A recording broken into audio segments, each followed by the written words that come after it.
I'm sure that when you hear the terms saturated fat and cholesterol, a number of different things run through your mind. Saturated fat and cholesterol are often so demonized within our nutrition culture at the moment, and the public and nutritional opinion on them has fluctuated a lot over time, and we are currently in a state where there is so much divide between the two sides, whether you're on the carnivore/animal-based side and don't fear them, or you are on the plant-based, vegetarian, or vegan side and you are heavily against them. I think with nutrition and with science in general, there is so much black and white. We need to understand the good and the bad of things because it's rarely so simple. So the main subject of this video is going to be cardiovascular disease, and I'm going to walk through how it develops, starting at the very beginning, and then you'll see in the process where the saturated fat and cholesterol come into play. So the first step of cardiovascular disease, or atherosclerosis, which causes cardiovascular disease, atherosclerosis is when plaque builds up in your artery walls and causes them to be much more narrow, and this puts you at an increased risk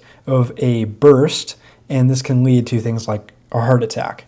So the first thing that needs to happen is endothelial injury. And what this actually means is that there is damage to the artery wall that causes cuts, gaps, or breaks within the artery wall.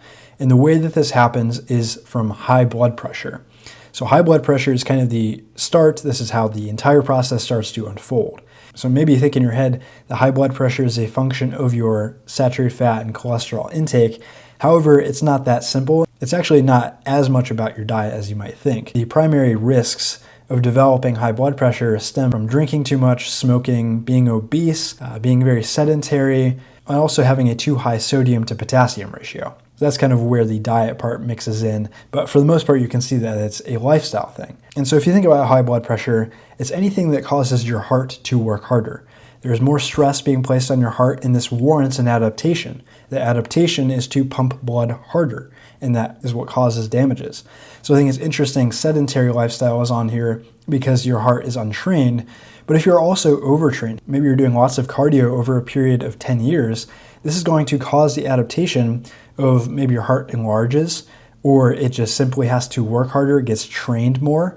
And so it's going to be pumping harder because that is the demand that is placed on it. And that high blood pressure, again, can cause this injury. So it's not like maybe go the opposite way from being sedentary and just go train a ton. There does have to be balance to ensure a healthy heart. But anyway, moving on from that, what happens next is that cholesterol molecules need to infiltrate those gaps that are made in the arterial wall. And LDL cholesterol is really the subject of interest here. So there's actually only one type of cholesterol. It's just cholesterol, but the carriers for it come in the different types, whether that's HDL or LDL. These refer to high-density lipoproteins. So these are often bigger and then more dense, and the density refers to the amount of proteins to fat. So the higher density lipoproteins are higher in protein compared to the amount of lipids that are present there, whereas the low-density lipoproteins are going to be smaller and they're going to have more lipids and less protein.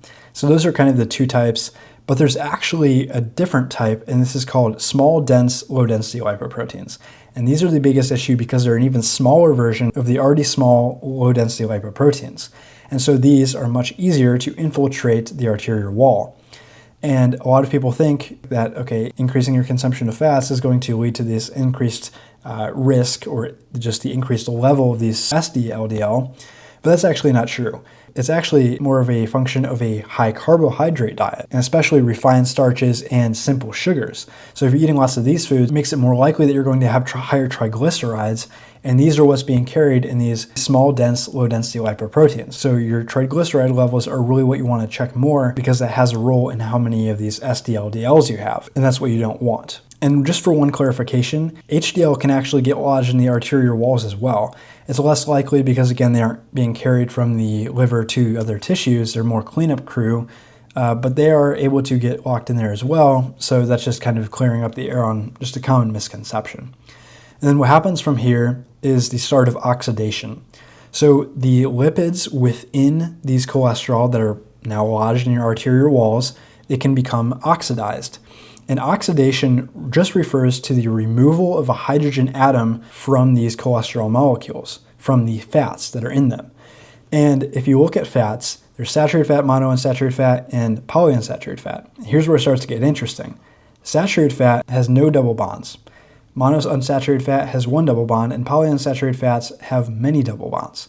And these double bonds are what actually attract free radicals to steal one of those hydrogen atoms, and it's much easier for these double bonds to become oxidized, for them to lose a hydrogen atom that leads to oxidation.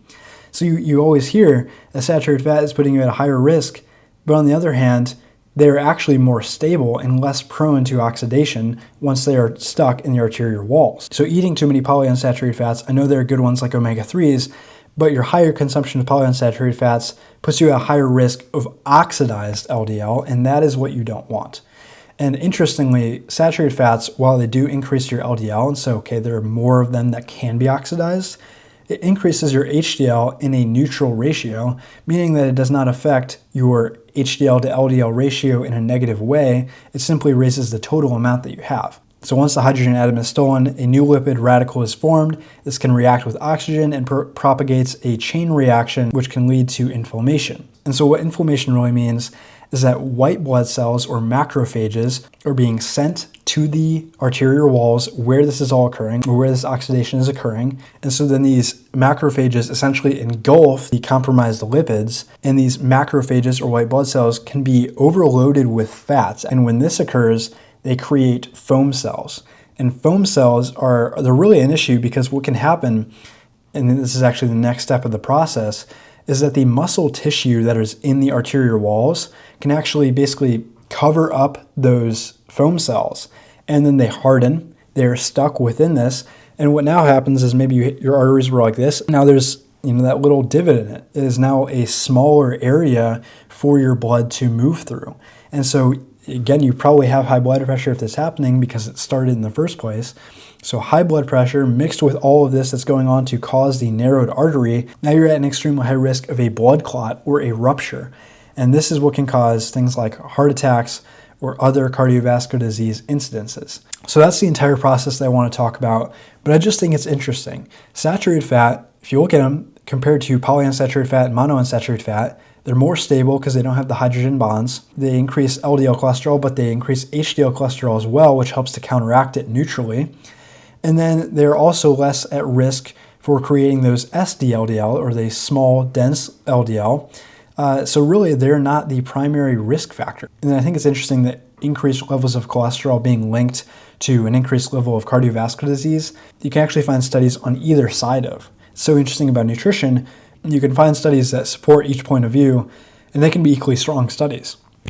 I actually saw one from 2008 that found that cholesterol levels were not a strong predictor at all. They're actually no predictor of cardiovascular disease incidence, because they looked at the number of people that had heart attacks and they checked their cholesterol levels, and actually the majority of them had them at least in the healthy levels. So whether that's a risk factor in the first place is something that's very strongly debated. But of course, it's more important to me to look at the actual mechanisms and process, and that's what I've done here. So moving forward from that, of course, the carnivore diet is very high in saturated fat, going to raise your cholesterol. But that being such a negative thing is really, in a way, just being separated so much from the actual mechanistic science, which is such an issue, because that is really what's most important for understanding our body's interactions with certain foods and certain compounds. So looking ahead, there are going to be a few more videos that I'm doing on this series for the carnivore diet, covering, again, staying neutral, covering both positives and negatives. So I think those will be super interesting, and I hope that you enjoyed this video and will check out those next ones as well. Thank you.